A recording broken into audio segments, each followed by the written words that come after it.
Things you didn't know about cabin crew, part 21, let's go! So what happens when there's a death on board? In the event that someone passes away on flight, most airlines do have body bags on board. We would most likely move the body to an empty row or another class, but if it's a full flight, possibly remain in their seat or in the galley. Also, cabin crew cannot legally declare death on board. This is only done after landing by local authorities. I don't know if I should tell you guys this, but I will because I tell you everything. Commercial flights also transport human remains in cargo. So the next time you fly, there might be a dead body underneath you and you don't even know it. 오, 저녁 시간이네. 야, 엄마, 고기 없는 걸 시켜줘. 엄마, you know how to speak English. Can you order it yourself? 영어 잘 못하니까 그렇지. How do you order when I'm not around then? 기집애. 알았어, 엄마가 할게. Hello. Hello, what would you like for your meal? Please, I have rice and no chicken. I want 야, 야채가 뭐야, 야채. Do you just have anything that doesn't have any meat in it? Oh, are you a vegetarian? No, I am Korean. Dominique, nique, s'en allait tout simplement, routier, pauvre et chantant. En tout chemin, en tout lieu, il ne parle que du bon Dieu, il ne parle que du bon Dieu. À l'époque où Jean sans terre d'Angleterre était le roi, Dominique, notre père, combattit les albigeois. Dominique, nique, s'en allait tout simplement. I just woke up this morning and I see the little cloud fairy left me a present, the little blue cheese, maybe that creme brulee. Ooh, I'm feeling some type of way. Let's get it. Hey, I'm verified. So I woke up to 2.9 today. That's insane. Remember at 2 million when you guys voted for me to go to Walmart dressed up as Asian Britney Spears? So yeah, comment below what you would like to see for my 3 million celebration. Please be nice. I'm addicted to you, don't you know that you're toxic? Look at this,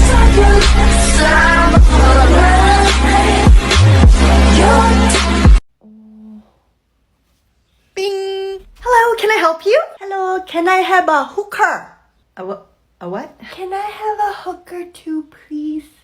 Pardon me? Hooker! Hooker! Yes, a hooker for my coat. Oh, a hanger!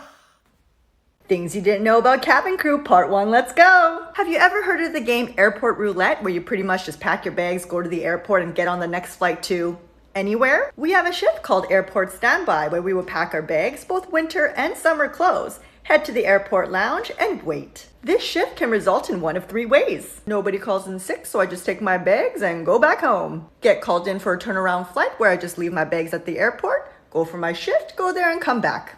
Or get called in for a layover flight where I might end up suntanning on the beaches of Mauritius or freeze while touring Japan. Pretty cool, right? Things you didn't know about cabin crew, part 22, let's go! At restaurants and hotels, people usually tip for great service. So do cabin crew get tips for great service? For Emirates, we're not allowed to receive cash tips. However, we do receive gifts from time to time. I've personally received lots of snacks, perfume, and even a gold bracelet. However, there are exceptions to this no cash tip rule. A colleague of mine had the chance to fly with Sheikh Ahmed bin Saeed Al Maktoum and his family. He ended up tipping the captain, first officer, and the purser the equivalent of $5,000 USD each, as well as each of the cabin crew $1,000 cash. And of course they can accept this because, well, he owns Emirates. In the unlikely event that a baby is born on board, what happens to the baby? Some babies are granted citizenship in the country that they are born in. Some babies are granted citizenship in the airspace that they are born in.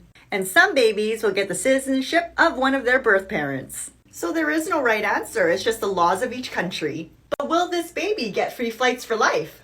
Not really. There have been a handful of instances where airlines have given away free flights. But most airlines are not going to promote this because think about it. It's super dangerous. Trust me when I say you do not want me delivering your baby. I see it, I like it, I take the price, I put it back. I take the price, I put it back. I take the price, I put it back. I want it, but I take the price and I put it back. Excuse me, are you Greek? Yes, I am Greek. Can you please teach me how to say how may I help you? Ante hasu re malaka. Excuse me? Ante hasure malaka. Tequila. What did she say? She said you were beautiful. Oh! Story time of my favorite flight experience. It happened on my very last shift ever with Emirates. It was an airport standby shift and I was secretly hoping not to get called in for a flight. But of course they called my name and I was super bummed out. She told me I was going to Johannesburg, South Africa. I've been there several times, so wasn't too excited about it. Then she smiled at me and told me to have a good time. I got confused and tried to think what was happening in Joburg at the time, and then it hit me. The 2010 World Cup was happening there. So then I'm on the flight and the purser hands the crew these. Tickets to the World Cup game, courtesy of Emirates. So when we landed in Joburg, we got decked out in World Cup gear. This was my look. Was surprised again with box seats to the game. We had the time of our lives. We partied. I got trashed. And flew back the next day most likely still drunk. Yeah, I'm pretty sure I was. Because I served the passengers looking like this. And that was my last flight ever as cabin crew. Oma, have you seen my tablet? 그게 뭔데? You know my tablet where I watch my movies. 무슨 소리 하는 거야 지금? Tablet! Tablet! 응? Tablet. Oh! Hi, sweetie. Yes, Amma. Hello, welcome aboard. Hi. I want to be flight attendant. You do? Yes, because flight attendant's so nice and fun and pretty and funny. I have cookie for you. You're so cute. Hold on a second, okay? So we're actually overbooked in economy and we were looking for some passengers to upgrade to business. Would you like to go? Wow. Thank you very much. Jeannie, good job. Yeah. Hello, besties. This is true. I haven't been creating content for a little over a month now.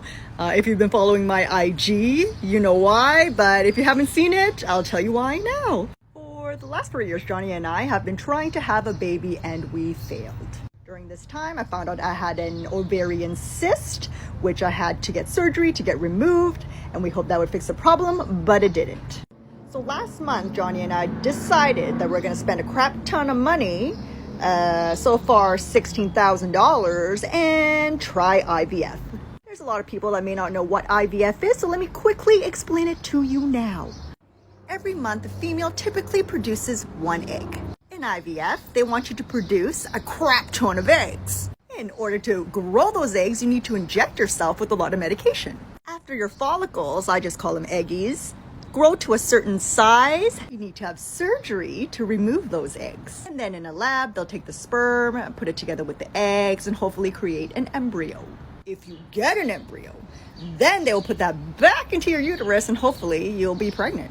The success rate of someone my age to be pregnant is about 26%. Okay, so that part is done. So this is what I've been doing this past month. I started my IVF treatment. So what does that mean? During this time, I had to take 38 injections in a span of 2 weeks. I am terrified of needles, so yeah, Johnny had to do it. During these 2 weeks, I was having panic attacks because I was so scared of needles and we almost fainted a couple times and yeah, I just could not create. Finally, on April 30th, I went into surgery, got my eggs removed. It didn't hurt because they gave me fentanyl. Yep, that's me after the surgery. High on fentanyl. Woohoo! These are my egg stats. They were able to retrieve 16 eggs. Out of the 16, 10 were fertilized that night. And out of the 10, 4 embryos survived until day 5.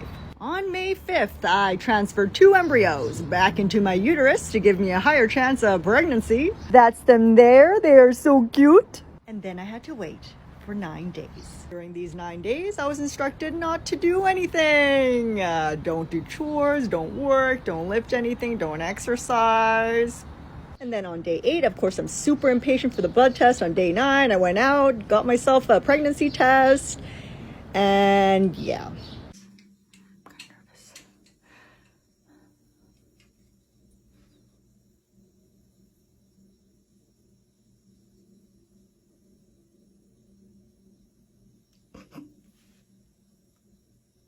And today, my blood test confirmed I'm pregnant! Real mini Janie is coming!